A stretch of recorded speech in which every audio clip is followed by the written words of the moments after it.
Hey everyone, Dave here from Philly Tech Entrepreneurs, talking with another one of our community members. Today is Lilly Checkoff. Lilly is the founder of Tools for Schools, which is a nonprofit that she started in 2013, has been helping basically raise money for backpacks, school supplies for underprivileged children, and over the past 11 years has raised almost 200K and packed over 15,000 backpacks. Lilly is also a graduate of University of Delaware with a degree in entrepreneurship. And after graduating, moved to Sydney, Australia for a year to live and work remotely at a US-based tech startup. These days, she is continuing to work on Tools for Schools stateside, and we welcome her today. Lilly, how are you doing? I'm good. Thank you so much for having me. Very happy to be here.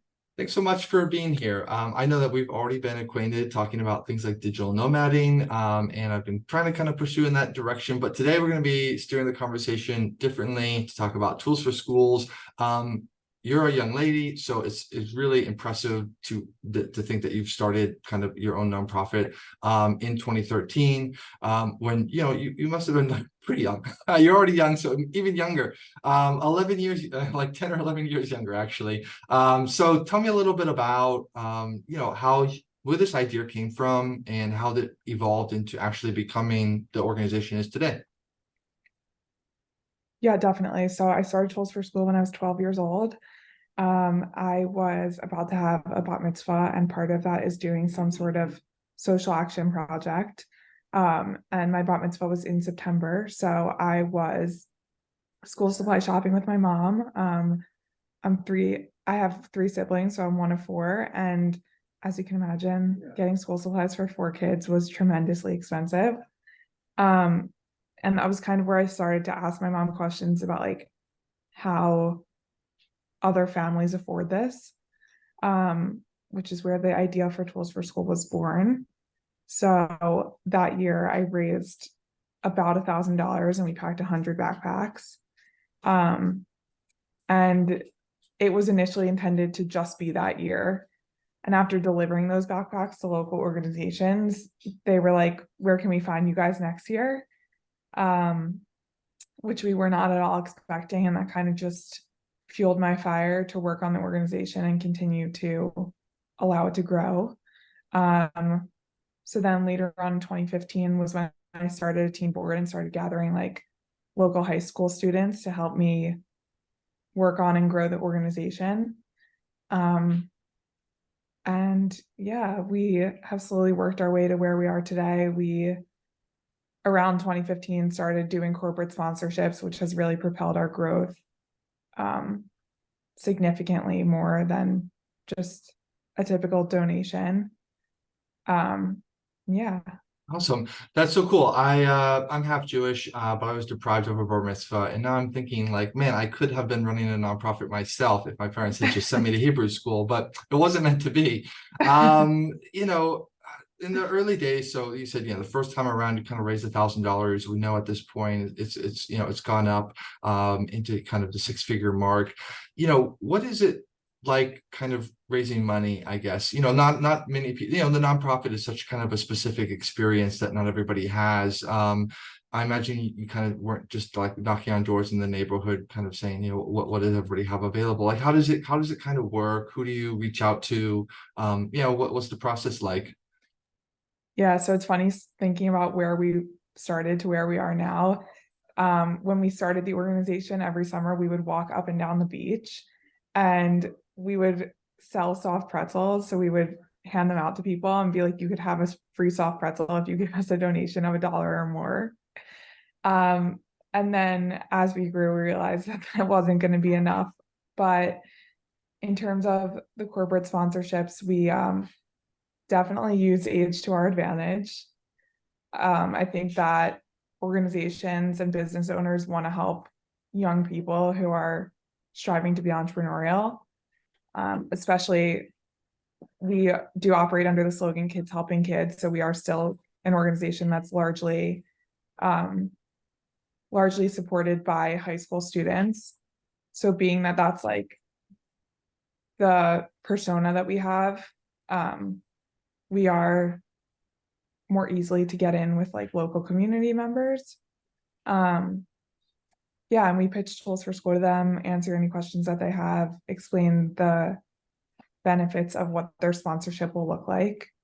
One thing that a lot of organizations love doing is we offer the option to adopt a school or organization near here, or in Philly.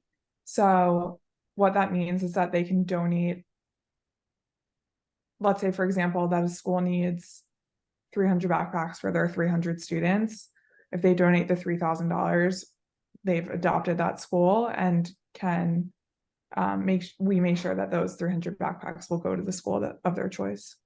That's great. It really resonates with kind of, you mentioned, kids helping kids, and a lot of people see maybe being younger, or maybe being, on a budget, or these things as, not as a disadvantage, but you're actually kind of saying, well, what actually is sort of unique about us, and how can we use that as an advantage to maybe spread our message? I imagine that, you've been doing this for 11 years. During that time, you've also graduated high school, you've gone to college, you've gotten a degree, you've gone to Australia, a lot of other things kind of going on in life. You mentioned working with like local high schoolers to help, the organization. I imagine some of those individuals also kind of went in different directions just as they sort of grew up. So how have you kind of managed to kind of maintain all this at the same time as the work that you've been doing elsewhere? And are you doing it primarily all yourself these days, or is there a little bit of a team in place to help on the execution side? Definitely a big team in place. I certainly could not be doing this all alone. Actually, when I went off to college in 2018, I passed the majority of the organization down to my younger sister, who's now in college herself. So we are back to being more of a balancing act. But when I first started college, she was largely running the organization with another Cherry Hill student who's the president of the organization. So I still have a helping hand. I assist them as needed. But currently my sister Montana and the president Max do a very large chunk of the work. Because obviously it is hard to manage along with like the other Life. job. Yeah, exactly. Yeah, I Yeah. totally understand it. We're obviously we're doing some things over at Lilly Tech Entrepreneurs as a new community. We're trying to sort of grow it, but it's not, my primary focus. I mean, it'd be great if I could be primarily focused on everything I was doing, but you kind of have to divide and conquer. Um, you have a degree in entrepreneurship. So in addition to kind of the, we'll call it like the street learning of really kind of having the organization and growing that, you kind of have the academic side as well. Would you be able to highlight some of the differences in terms of kind of the learnings, the experience of, kind of running your own nonprofit and starting it and growing it? But it being something without the formal structure of academia and classes versus, what you learned at University of Delaware, and, how they complemented each other, things like that. Yeah. I think they've complemented each other in terms of one thing that my degree really like, or my professors, I should say, really honed in on was building a network and maintaining that network, like growing the relationships that you build, always asking questions and kind of leaning into conversations with a natural curiosity.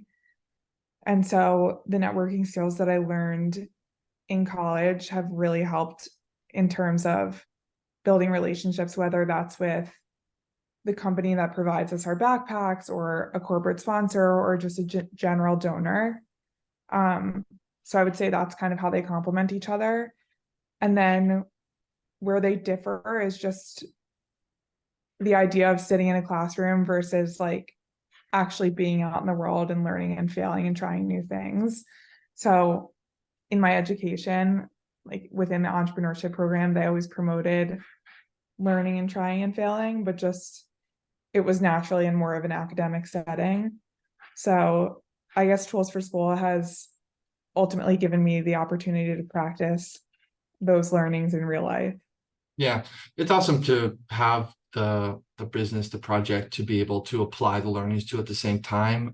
Very few people have that. We tend to kind of go linearly, you get the education, then maybe you do the business and stuff like that. But there's always something lost in that transition. So I think that's really cool. What are some of the things, that you're planning for Tools for Schools, that we, the upcoming next couple of years of work?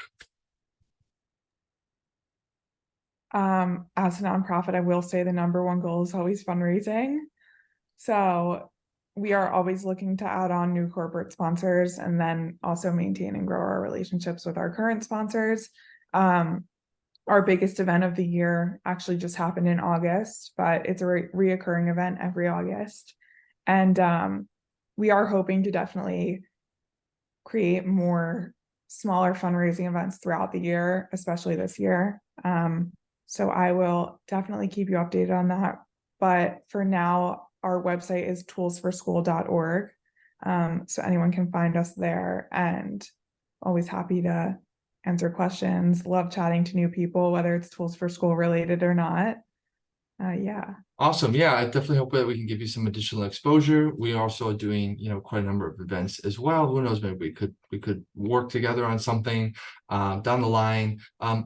Question I forgot to ask, and then we'll give you a break here. The backpacks, I mean, you mentioned they go to underprivileged children. Are they, is this strictly like in the Philly area? Is this, across the US? Sort of who are the recipients of the backpacks? Yeah, so it's all South Jersey and Philadelphia based right now. Would love to expand as we grow, but the need here is absolutely it's crazy. And I mean, in a way that we just want to support as many people here as we possibly can. So yeah, right now we are focused on South Jersey, so Camden, Cherry Hill, even other surrounding areas, and then the Philadelphia area as well. Great. Yeah. Love that. I mean, there are people that need help everywhere, and I would never criticize someone for their choice of sort of where they went to help people. But I do find that sometimes people kind of neglect looking like in their own backyard, and they're kind of looking, oh, like in this other place. But, if there are people right near you that, you have this also community connection with, why not start with them? So, Lilly, you mentioned people want to get in touch with you. They can go to, I believe it's toolsforschools.org. Is that right? Yeah, Tools for School, singular.org. Gotcha. Yeah. Cool. Awesome. Thanks so much for being in our episode today. And we look forward to hearing more about what you do with the nonprofit in the future. Yeah, thank you so much for having me.